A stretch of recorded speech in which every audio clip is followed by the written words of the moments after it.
From Washington, this is VOA News.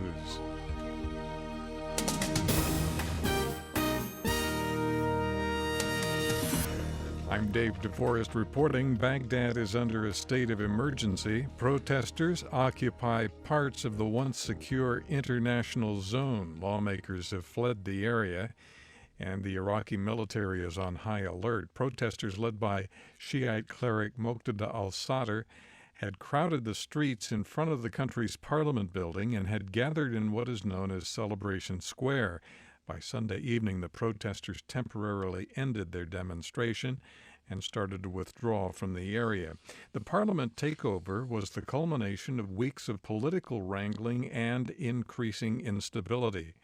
Dlawer Ala'Aldeen of the Middle East Research Institute says the breakdown of parliament could result in a Kurdish separation from Iraq. If Baghdad continues to descend into chaos, then the Kurds may well single-handedly decide that this is the end of the road with Baghdad. But it needs to be in peaceful manner. It has to be with the blessing of Baghdad. Dlawer Ala'Aldeen. U.S. Secretary of State John Kerry arrived in Geneva Sunday in a bid to revive a U.S.-Russian brokered ceasefire that has all but fallen apart. Syria's government forces have intensified their attacks, especially in Syria's largest city, Aleppo, over the last 10 days. Kerry is calling for Russia's help to persuade the government of Bashar al-Assad to stop the attacks. A car bomb explosion outside police headquarters in the southeastern Turkish city of Gaziantep on Sunday has killed at least 2 police officers. At least 22 people were wounded.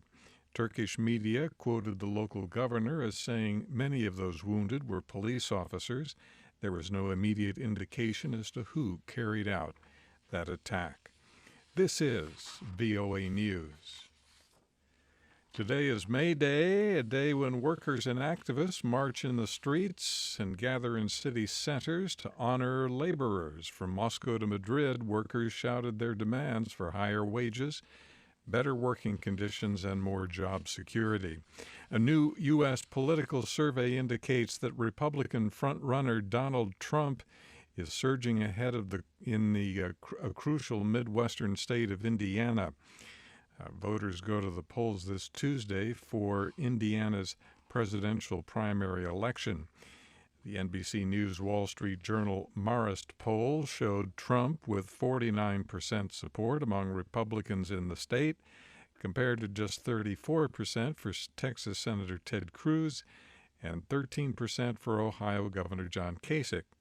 Trump criticized Cruz for sticking with his campaign. It is the first time in the history of politics that a man who cannot win because he has no path to victory, because he doesn't have enough delegates. If he got every delegate from now till the end, till California and New Jersey, every delegate, he's still way short, right? So he has no path to victory. But he chose a vice presidential candidate. Those are the Republicans. Now on the Democratic side, the same poll showed former Secretary of State Hillary Clinton with a 46% edge over her opponent. That's Vermont Senator Bernie Sanders. A Bangladeshi newspaper reports 3 people have been detained in connection with the hacking death of a 50-year-old Hindu man. The Daily Star said Sunday one of the detainees had sued Nikhil Chandra Jowardar in 2012 for comments he had made about the Islamic prophet Muhammad. The U.S.-based monitoring organization SITE says the Islamic State group is claiming responsibility for the attack. The militant group al-Shabaab attacked and recaptured the town of Runirgud in Somalia's Middle Shabelle region early Sunday morning. An official told VOA 22 Somali soldiers were killed in the incident. He said 10 others were missing and feared to have been captured. The militants claim they killed 32 soldiers. U.S. Intelligence Chief John Brennan says there is no evidence indicating that Saudi Arabia gave backing to al-Qaeda for the 2001 terrorist attacks on New York and Washington. Speculation that the Saudis were involved has summoned Congress demanding 28 pages of a congressional probe be released. Brussels is back in business. Welcome to Brussels Airport. And with those words from Belgian Prime Minister Charles Michel, Brussels Airport reopened, part of a departure hall damaged in the March terrorist attacks. Heavy security could be seen around the airport as passengers began using the newly repaired area following a ceremony. From the VOA News Center in Washington, I'm David DeForest.